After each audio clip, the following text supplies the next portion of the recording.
Amados, vayan conmigo al capítulo 27 del libro de Mateo. Vamos a estar allí reflexionando el día de hoy. Mateo capítulo 27. Y vamos a leer los versículos del 11 al 26. Mateo 27, del 11 al versículo 26. Dice así la palabra de Dios. Jesús fue llevado delante del gobernador y éste lo interrogó. ¿Eres tú el rey de los judíos? Tú lo dices, le contestó Jesús. Al ser acusado por los principales sacerdotes y ancianos, nada respondió. Entonces Pilato le dijo, ¿no oyes cuántas cosas testifican contra ti? Jesús no le respondió ni una sola pregunta, por lo que el gobernador estaba muy asombrado. Ahora bien, en cada fiesta, el gobernador acostumbraba a soltar un preso al pueblo, el que ellos quisieran. Tenían entonces un preso famoso llamado Barrabás. Por lo cual, cuando ellos se reunieron, Pilato les dijo, ¿a quién quieren que les suelte? ¿A Barrabás o a Jesús, llamado el Cristo? Porque él sabía que lo habían entregado por envidia. Y estando Pilato sentado en el tribunal, su mujer le mandó aviso diciendo, no tengas nada que ver con ese justo, porque hoy he sufrido mucho en sueños por causa de él. Pero los principales sacerdotes y los ancianos persuadieron a las multitudes que pidieran a Barrabás y que dieran muerte a Jesús.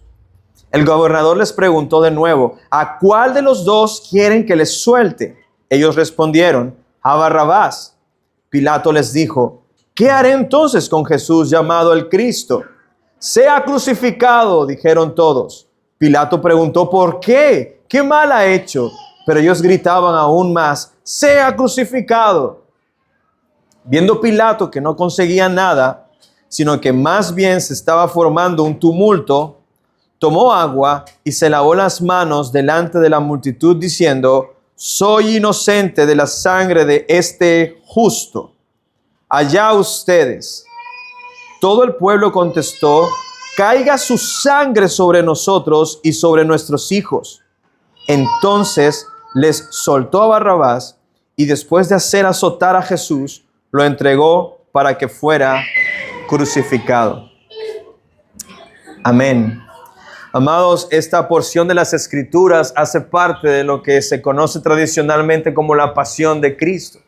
Y hemos visto en los sermones anteriores cómo el padecimiento de Jesús no implicó solamente un sufrimiento físico, sino que implicó también un sufrimiento emocional. Había una ansiedad humana en él al experimentar, por ejemplo, el abandono de sus discípulos. Al experimentar la traición de Judas, al mirar la negación de Pedro, al ser arrestado como si fuera un criminal de manera ilegal y juzgado por las autoridades judías de una manera informal, ilegítima e injusta. Muchos de nosotros cuando hemos sido tratados injustamente, eso nos ha conmocionado el alma. Nos hemos sentido mal, se nos ha ido el sueño y Jesús estaba experimentando todo esto como una avalancha en una sola noche, una sola mañana y en este día en el que Jesús lo vemos o más bien en manos de hombres perversos que buscan su muerte. Pero lo interesante de este asunto es que vemos que estos hombres, estos líderes de los judíos, no tenían el poder para ejecutar a Jesús. Ellos no podían simplemente crucificar a Jesús por varias razones. No solo por el asunto político de que esa autoridad tenía la potestad Roma de ejecutar a los criminales sentenciados a muerte, sino que también estaban en plena fiesta de la Pascua y no era propio que el pueblo viera semejante espectáculo, semejante ejecución en el día de la Pascua. Ahora, los principales sacerdotes y ancianos entonces planean quitarse de encima la responsabilidad y manipular el sistema judicial romano. Dicho sea de paso, uno de los sistemas judiciales más sofisticados de aquel entonces.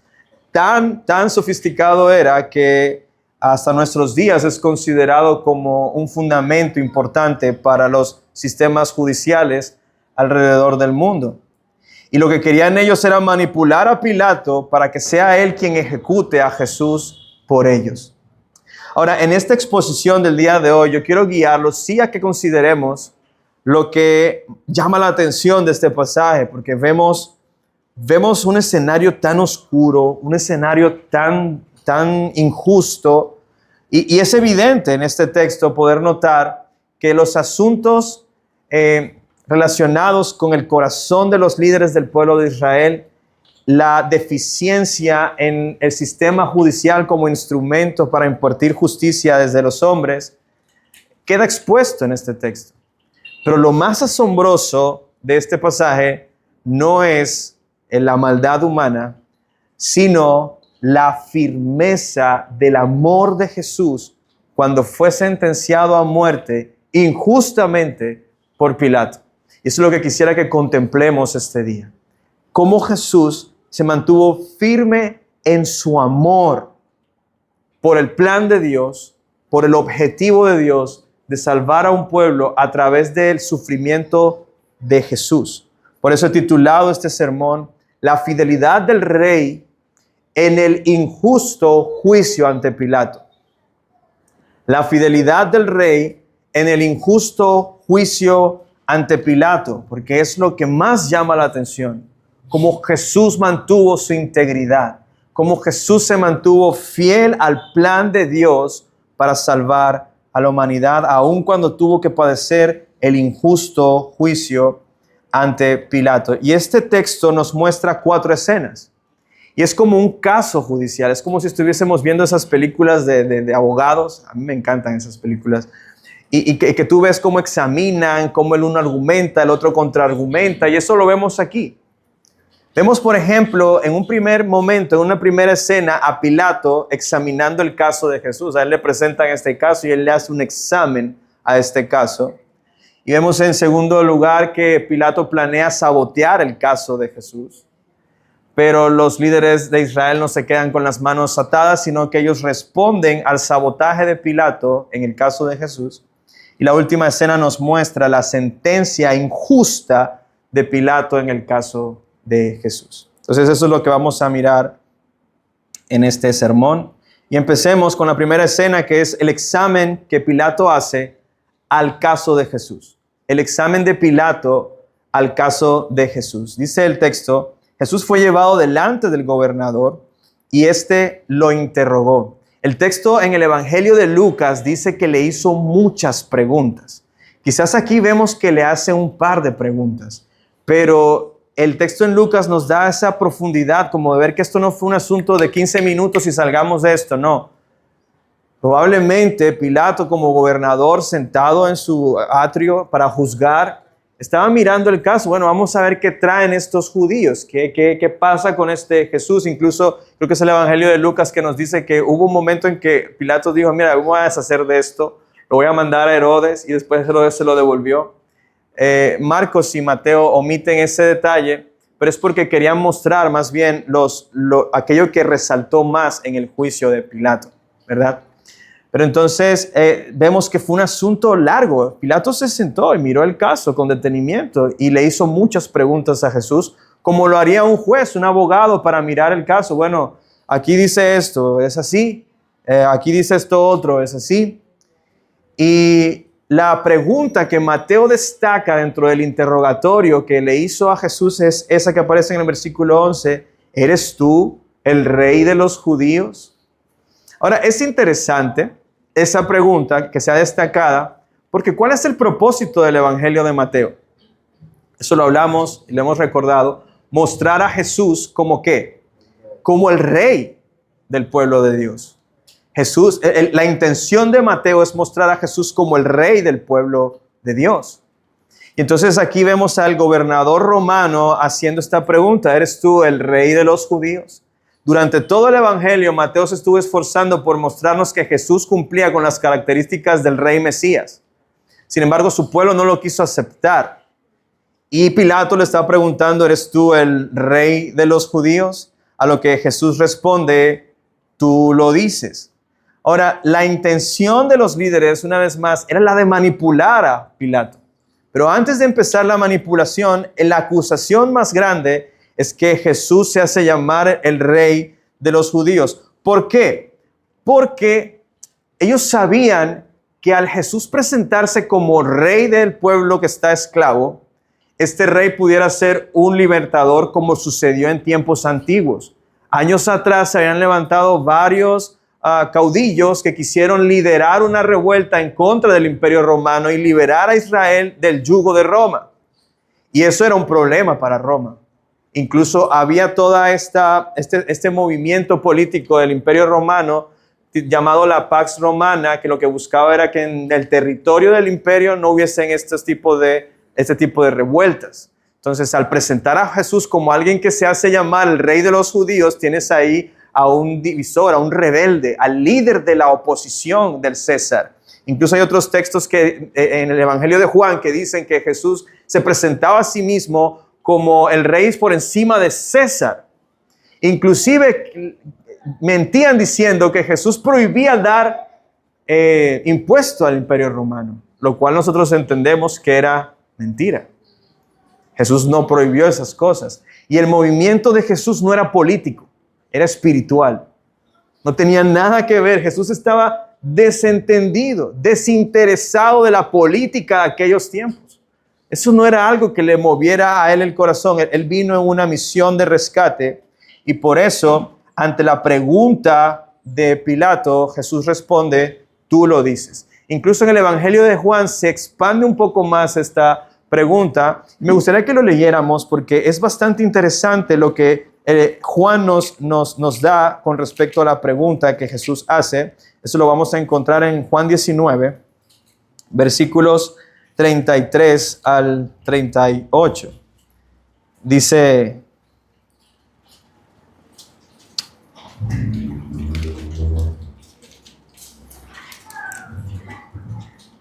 No, mentiras.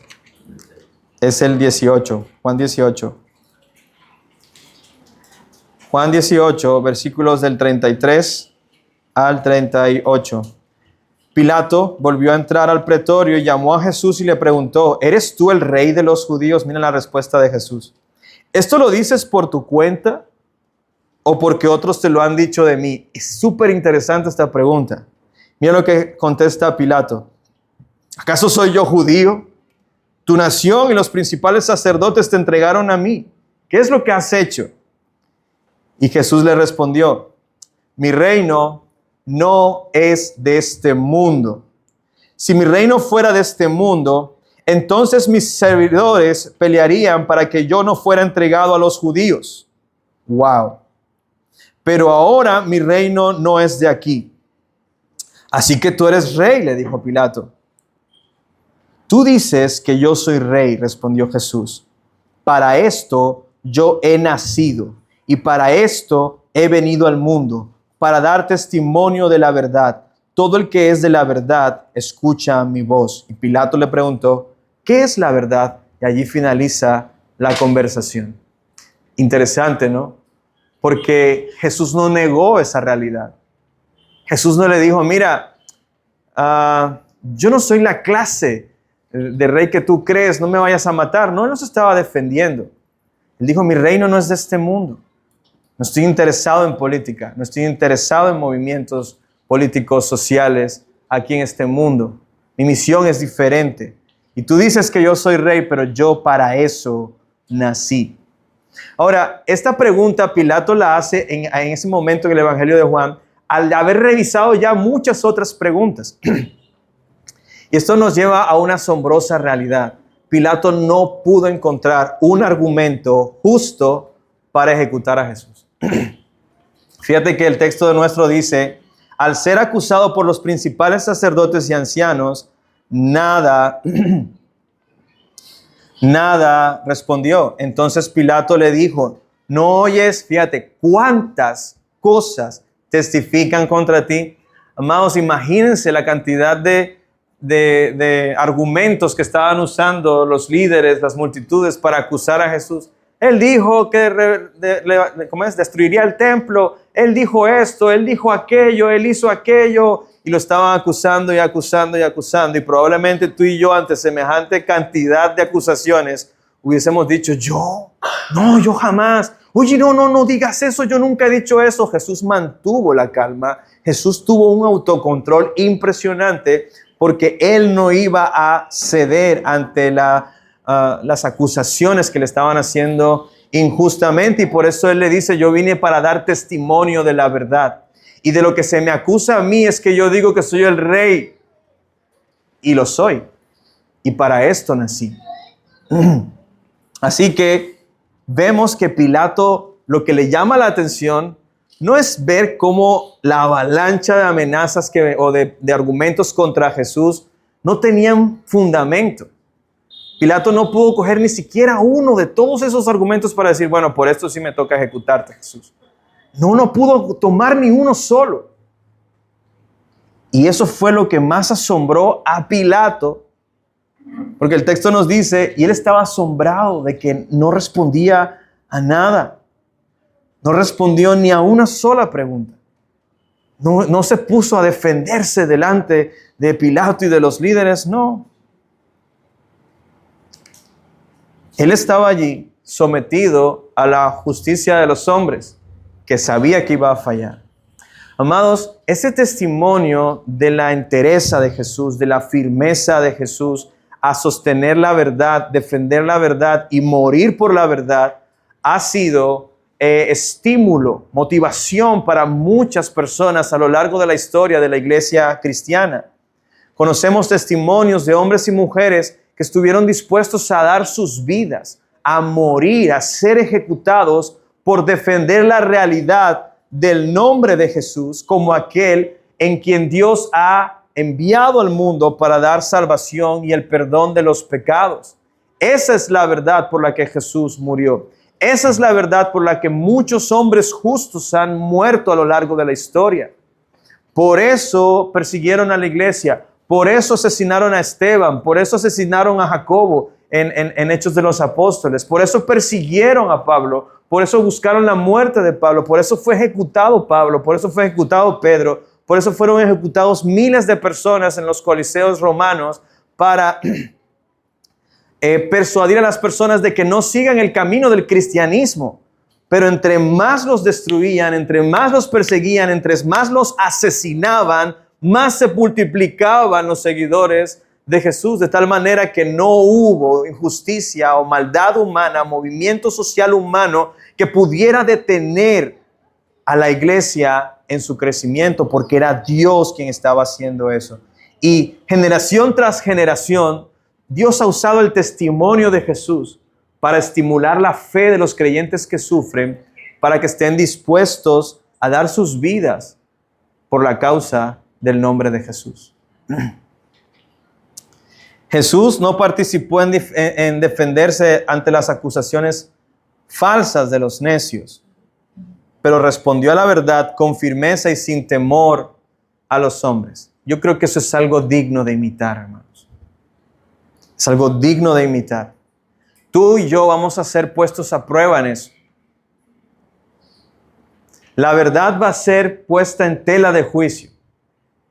¿Cómo vas a presentar defensa ante quienes piden defensa de tu esperanza? Peleando, usando palabras hirientes en las redes sociales. ¿Esa es la forma que tú ves que Jesús defendió la verdad? No, con mansedumbre. Recuerden que la palabra mansedumbre no es ser bobo. O la virtud de la mansedumbre no es dejarse que le hagan. No, es controlar mi respuesta ante la injusticia. Cuando otro me ataca, la mansedumbre queda calmada. No responde mal por mal. La mansedumbre, por eso se le llama a las bestias, a los caballos, ¿verdad? Lo amansaron. ¿Por qué? Porque antes le daba rienda suelta a su fuerza, pero ahora está controlado. Y asimismo vemos a Cristo controlar su respuesta, defender la verdad con firmeza, pero no ceder ante las provocaciones de aquellos que buscaban con mentiras hacerle daño. Tú y yo debemos imitar esa actitud que hubo también en Jesús. Pero siguiendo con el caso de Jesús, ante la realidad de no tener ningún argumento del cual poder usar para ejecutar a Jesús, Pilato entonces planea sabotear a los judíos, y esto me llama mucho la atención, que él dice: yo sé que este hombre es justo, yo sé que este hombre es inocente, ninguno de los argumentos que me están presentando son válidos, se caen por su propio peso, pero entonces los voy a sabotear. Y fíjate lo que dice el versículo 15, y es el segundo punto de este sermón: el sabotaje de Pilato para anular el caso de Jesús. El sabotaje de Pilato para anular el caso de Jesús. Dice el texto: ahora bien, en cada fiesta, y esto es una nota del autor, ¿no? En cada fiesta, el gobernador acostumbraba a soltar un preso al pueblo, el que ellos quisieran. Esto es un poco del contexto cultural. O sea, era costumbre del gobernador Pilato soltar a un preso, el que ellos quisieran. ¿Usted cómo ve eso? Siendo sincero, si hoy el presidente o el gobernador o el alcalde saca un comunicado y dice: hoy voy a soltar al preso que ustedes quieran, es el mismo mal del hombre tratando de ganar el favor de las personas por medio de la injusticia. La injusticia. ¿Por qué? ¿Por qué habría de soltar a un criminal? ¿Por qué habría de tratar como justo a alguien que debe pagar por su crimen? No tiene ningún sentido. Cualquier parecido con las realidades actuales, hermanos, es simplemente un reflejo de nuestra condición caída. Tratar al criminal como si fuera inocente no es justicia, es injusticia. Y dice aquí que entonces en ese momento había un preso famoso. Y si era un preso famoso, estoy seguro que no era famoso porque fuera una buena persona. Por lo cual, cuando ellos se reunieron, Pilato les dijo: ¿a quién quieren que les suelte? ¿A Barrabás o a Jesús llamado el Cristo? Quizás la estrategia de Pilato, cuando él debió más bien desestimar las acusaciones y decir: miren, ustedes no tienen nada de peso, aquí no hay caso, echen eso para atrás y váyanse para su casa o les voy a mandar al ejército. En vez de hacer lo justo, él entonces hace todo este juego, este truco, esta jugada de ajedrez. Oye, yo tengo un criminal aquí y estoy seguro que cuando Pilato pone a la multitud a decidir entre Jesús y Barrabás, él mismo estaba pensando: voy a presentarles a alguien que ellos no puedan decir en su corazón: oye, sí, suéltanos a Barrabás. Porque esa es la estrategia. ¿Cuál es la estrategia de Pilato? Dejar libre a Jesús. Voy a poner al lado de Jesús a una persona que nadie considere digna de salir de la cárcel. ¿Cómo van a preferir a Barrabás antes que a un rabí de Nazaret que se ha dedicado a hacer el bien, ha sanado a muchas personas, ha predicado la verdad? No creo que vayan a elegir a Barrabás. Y esto nos da a nosotros un principio de nuestra realidad como seres humanos. El pecado nos vuelve irracionales. El pecado nos vuelve irracionales. El pecado es una conducta irracional. Nadie en su sano juicio escogería un criminal para que fuese soltado en lugar de una persona cuyo argumento desde su juicio no tiene ningún sentido. Es más, pareciera que cada vez Pilato estuviera convencido de la inocencia de Jesús. Entonces, fíjate, el 18 nos da un detalle importante. Él sabía que lo habían entregado por envidia. Hasta Pilato se dio cuenta. Hasta Pilato se dio cuenta al examinar el caso de que esta gente entregó a Jesús fue por envidia. Envidia porque él dice que es el rey de los judíos. Y estando Pilato sentado en el tribunal, pasa un detalle también interesante. Su mujer envía un mensajero para que le diga: no tengas nada que ver con este justo, porque hoy he sufrido mucho en mis sueños por causa de él. Que Mateo traiga eso a colación es importante, porque su mujer, no sabemos qué sabía ella de Jesús. No conocemos cómo eran las dinámicas en ese momento del nombre, de cómo veían las personas a Jesús allí mismo. Pero sí nos deja ver que ella entendía que este hombre era justo.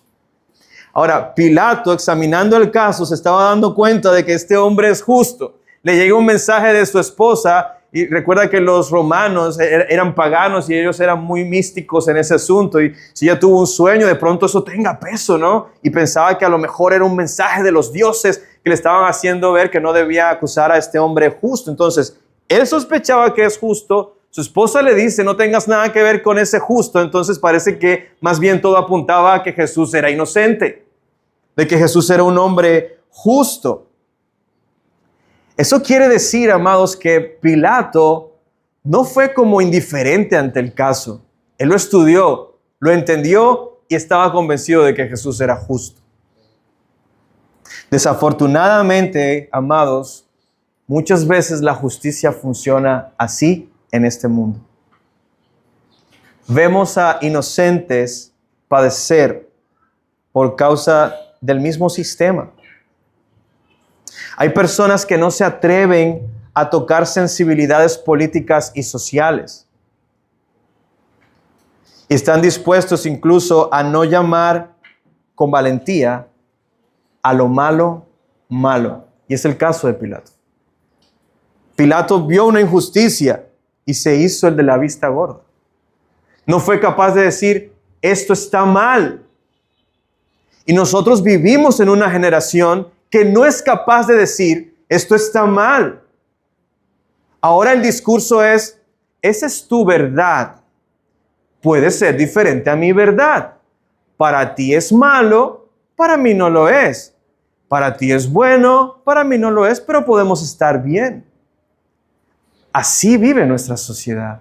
Así vive nuestra generación. Temiendo a los hombres antes que Dios. Y por eso a lo malo le llaman bueno. Y no somos capaces de levantarnos, no importa las sensibilidades que toquemos. Lo que le correspondía a Pilato era hacer justicia, independientemente de lo que los hombres piensen. Pero él tenía temor de los hombres. Y se dejó manipular para acusar a Jesús de una forma que estaba evidentemente mal. Entonces, cuando Pilato creyó que había ganado el asunto, ya les saboteé el caso a esta gente, no creo que vayan a escoger a Barrabás. Era para ver si estaban despiertos. Vamos al tercer punto, que es la respuesta al sabotaje de Pilato en el caso de Jesús.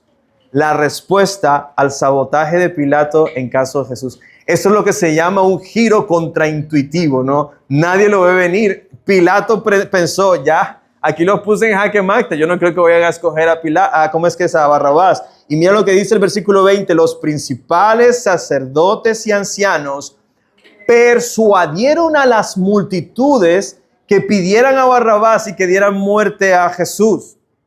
¿Usted ha escuchado un dicho que dice más o menos así, del latín? Vox populi, vox Dei. ¿Usted lo ha escuchado?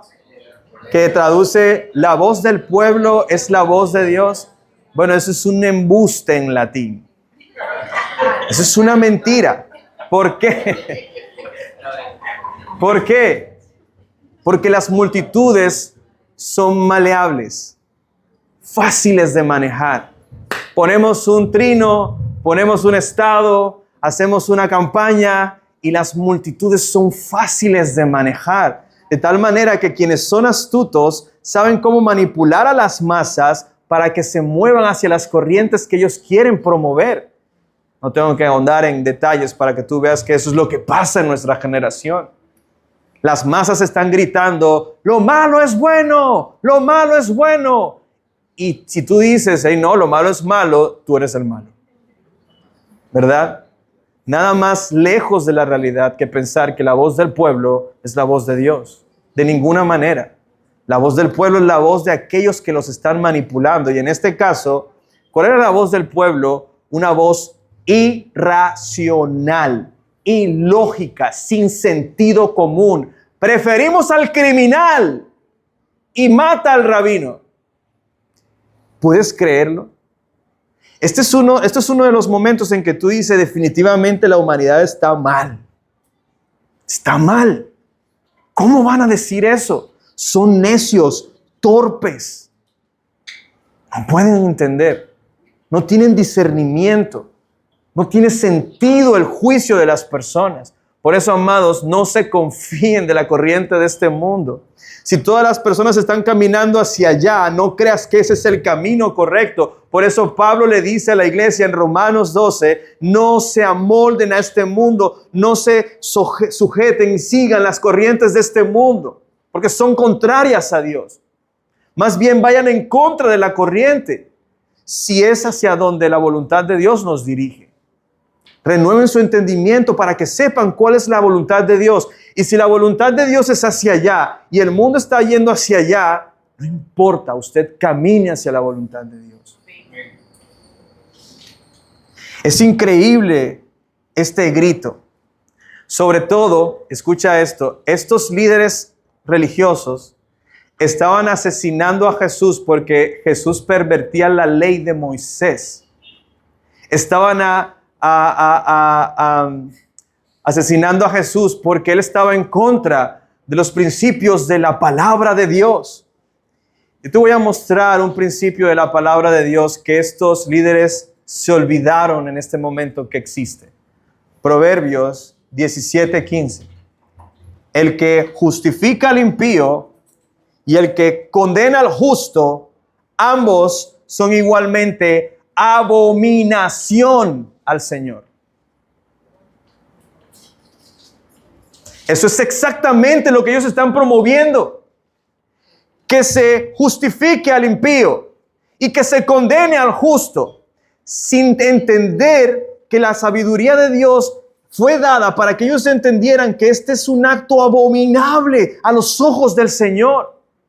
Y ellos lo estaban promoviendo, persuadiendo, manipulando. Si te das cuenta lo cauterizada que estaba la conciencia de estos hombres. Se olvidaron de este principio de justicia y ahora estaban haciéndose a ellos mismos abominables ante Dios, el juez justo. ¿Qué tiene que pasar en una sociedad religiosa que entiende la existencia de Dios, que entiende que Dios es un Dios justo, para que ellos estén dispuestos a asumir que Dios los abomine, los rechace, con tal de llevar a cabo su agenda? Ahí hay una ceguera impresionante. Impresionante. Y por eso Pilato, ante la respuesta irracional de los judíos, dice: ¿qué haré entonces con Jesús llamado el Cristo? Sea crucificado. Dijeron todos. Y Pilato pregunta, aquí está como que el clímax: ¿por qué? ¿Qué mal ha hecho? Pero ellos se cansaron de argumentar y dijeron: crucifícalo, que sea crucificado. Mateo nos está mostrando esta escena de una forma en la que el clímax nos deja ver que él estaba persuadido de lo injusto que era este caso. Por eso, este caso se convierte en el caso más injusto de toda la historia de la humanidad y quedó registrado en las Escrituras. El caso más, no hay otro caso más injusto que este.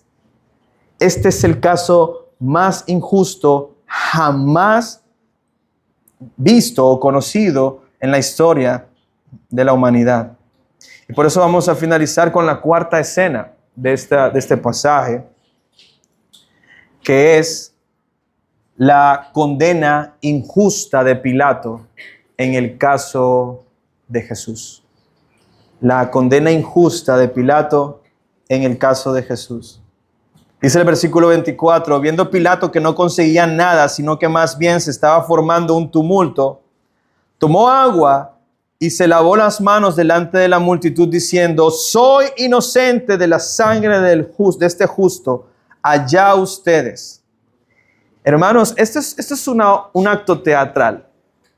¿Se acuerdan cuando los judíos hicieron exactamente lo mismo? Se rasgaron las vestiduras y dijeron, ¡ah, blasfemado! ¿Qué necesidad tenemos? Eso es una forma teatral de manipular las masas hacia su favor. Aquí Pilato está haciendo exactamente lo mismo. Pide agua, se lava las manos y declara lo siguiente: yo soy inocente de la sangre de este justo. Allá ustedes. Lo vamos a crucificar. Allá ustedes. Él es el que está dictando sentencia y se está lavando las manos. De ahí el dicho de te estás lavando las manos como Pilato. Porque se estaba desentendiendo de lo que él entiende que era injusto. Pero lo más terrible, amados, lo más terrible de todo este pasaje es la respuesta del pueblo entero, contestando: caiga su sangre sobre nosotros y sobre nuestros hijos. ¿Qué tienen los hijos culpa ahí? Dime tú eso. Mira, es como si ellos estuvieran poniendo la soga en el cuello y diciendo que no se nos ejecute a nosotros. Ellos son conscientes que están no delante de Pilato, sino delante de Dios, y que Dios es un juez justo. Aún así, tuvieron la audacia de decir: caiga sobre nosotros su sangre y sobre nuestros hijos. Ahora tú entiendes por qué allá en Hechos 2, cuando Pedro les dice: ustedes entregaron a Jesús, ustedes lo mataron, el grito de ellos fue de desespero. ¿Qué haremos? ¿Qué haremos? Trajimos maldición sobre nuestras vidas al crucificar a Jesús. Ahora, en aquel momento fueron persuadidos por el poder del Espíritu, pero en este momento estaban muertos en sus delitos y pecados. Muertos. No pudieron ver la verdad, no pudieron defender la verdad, no supieron defender la verdad. Aunque Pilatos actuara de esta manera para salvar su responsabilidad, la verdad es que delante de Dios él era tan culpable como los que gritaban: sea crucificado. Porque él examinó a uno que encontró inocente y aún así le dio muerte. Y aunque ante los ojos de los hombres parece que el caso quedó impune, y esto es lo que trae consuelo a nuestro corazón, ese asunto parece que quedó impune, pero no fue así, porque la vista del omnisciente y todopoderoso Dios estaba viendo todo. Estaba llevando a cabo su plan. Sin embargo, amados, aquí vemos una de las imágenes más hermosas, asombrosas de la gracia de Dios en el Evangelio. Y tú dirás, ¿podrá salir algo bueno de esta situación? El versículo termina diciendo: entonces les soltó a Barrabás y después de hacer azotar a Jesús, lo entregó para que fuera crucificado. ¿Qué tiene eso de hermoso? Bueno, Barrabás fue soltado con su deuda saldada, mientras que Jesús fue llevado al castigo que no merecía. Y amados, la misión legal de Jesús delante de Dios, no delante de Pilato ni delante de los hombres, delante de Dios, era lograr eso, pero de una forma justa. ¿Cómo? Soltando al culpable de su deuda. ¿Y quién es ese culpable? ¿Barrabás? No. Tú. Tú eres ese culpable. Al Jesús callar y asumir el castigo que él no merecía, tú estabas quedando libre de tu deuda. Y eso es lo que trae consuelo a nuestros corazones al considerar el Evangelio. La misión legal de Jesús delante de Dios era la de rescatar con su muerte al pecador culpable. Su muerte inocente rescató al pecador culpable. Él estaba llevando sobre sí nuestra transgresión. Es lo que Isaías 53 nos dice cuando lo leímos al inicio de este culto. Él llevó sobre sí nuestra transgresión. Sobre sus lomos cargó el precio de nuestra paz. Y lo vimos como despreciable, como alguien que asumió la ira de Dios que yo merecía. Él la tomó para sí. Y lo estaba haciendo porque me estaba amando en ese momento. El silencio de Jesús en ese momento, el no oponerse, la disposición que Jesús tuvo de ir a la cruz, aun cuando fue un acto injusto, es porque estaba pensando en rescatar a pecadores culpables como tú y como yo. Ese era su plan. Porque Él no solo llevó nuestra carga, no solo llevó el juicio, el castigo que tú y yo merecíamos, sino que al creer, tú recibes la justicia que no mereces. La Escritura nos dice que Él imputó sobre nosotros su justicia mediante la fe. Justificados somos al creer en Jesús. ¿Por qué? Porque Él llevó nuestra maldad y el acta de decretos justos. Porque esta gente gritaba decretos injustos contra Jesús, pero contra ti y contra mí sí había un acta de decretos justos, que desde el cielo justamente gritaban, merece condenación, merece ira. Pero Cristo tomó ese acta de decretos, como dice Colosenses, y lo clavó en la cruz. Y lo exhibió ante el universo para poder lograr la redención. Y allí quedó para siempre. Y nuestra culpa quedó saldada. En esta imagen, nosotros somos Barrabás. Yo no sé si Barrabás se convirtió, Dios quiera que sí. Pero yo soy Barrabás. Yo debía morir. No Jesús. Pero por Él yo quedé libre. La pregunta que quiero hacerle a las personas que están en este auditorio que aún no son cristianos. ¿Puedes verte a ti allí? ¿Puedes verte tú como un pecador culpable de los cargos? A quien Jesús le puede dar libertad de la condenación. Porque eso es lo que el Evangelio te ofrece hoy. ¿Estás hoy consciente de que necesitas recibir esa gracia? Si no, tu final va a ser diferente. Pero si crees hoy en Jesús y recibes la gracia del Redentor, rindiendo tu vida hasta Él, su amor te vestirá con justicia delante de los ojos de aquel que juzga todo con justicia. Así que cree en Jesús. Y esa es la invitación que quiero hacerte.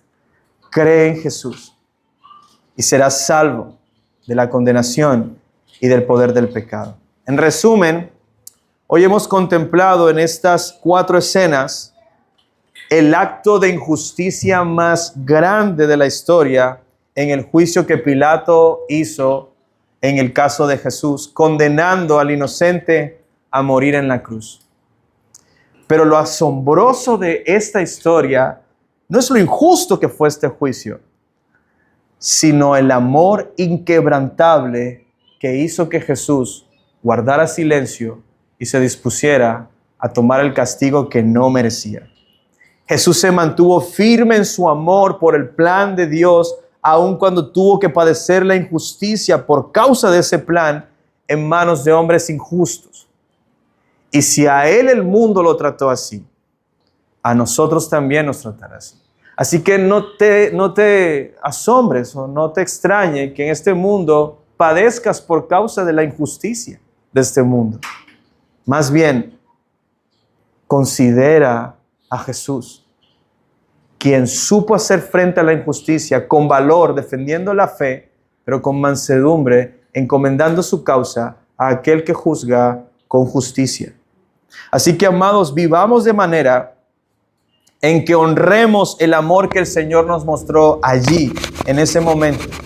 Y aun si nos corresponde sufrir por causa de su nombre, recordemos, Él es digno de recibir toda adoración. Amén. Oremos.